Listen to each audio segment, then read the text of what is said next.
Hey, Matt Priest here with Gary Rains, back for another edition of Kicks Over Coffee. It's been a while, Gary. This is the Espresso edition. I'm only drinking water right now for some reason, so I'm like totally not doing what I should be doing when I'm recording something called Kicks Over Coffee. Nice work, my friend.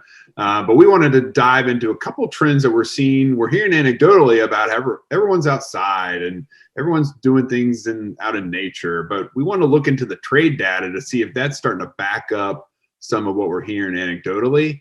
And so let's do a little niche thing, right? Let's go over to a summer sport and then we'll close it out with a winter.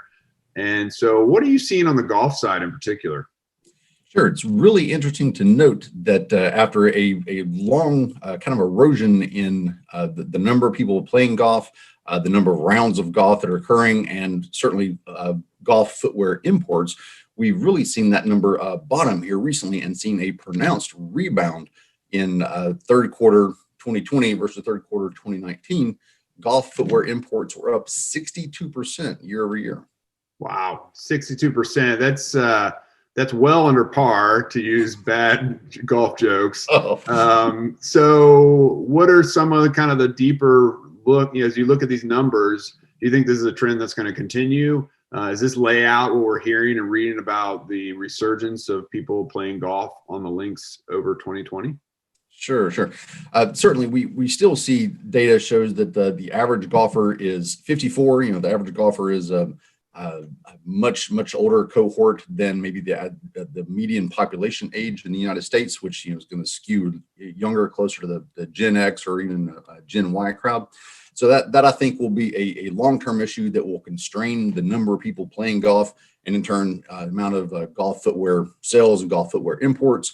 But that having been said, this is a distinct bottoming sign we're seeing here in kind of the long-term look over the last 20, 25 years or so, this bottoming action in the golf footwear imports. And as I said, it's a 62% year-over-year increase in third quarter golf footwear imports. Certainly in a year like this, where you're seeing 20, 25% declines in total footwear imports, I'm happy to see any double-digit increase where we can get it.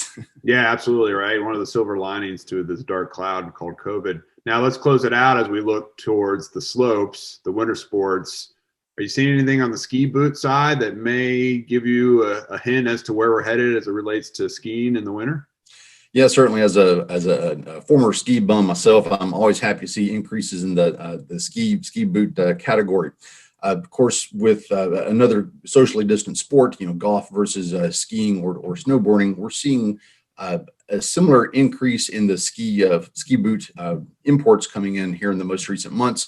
I think it's a bit tentative. I'm a little hesitant to draw the same conclusions of what we're seeing in golf footwear. Again, both of them tend to be seasonal, but at distinctly opposite times of the year, of course, given the seasonality of both sports. But certainly something that I think will bear keeping attention on as we get later into the winter. Yeah, for sure, Gary. With 436 ways to classify shoes, you can go in and find little nuggets of information and truth that help us ascertain where the industry is headed in such a strange time. So, Gary, thank you for your insights. As always, folks, this has been another edition, an Espresso edition of Kicks Over Coffee. We encourage you to come back often, check to see for more videos. And if you are an FDRA member, join us every Tuesday, 2 o'clock East Coast time, as we get on a call and talk about these kinds of trends that we're seeing every single week. So until the next Kicks Over Coffee, have a great day.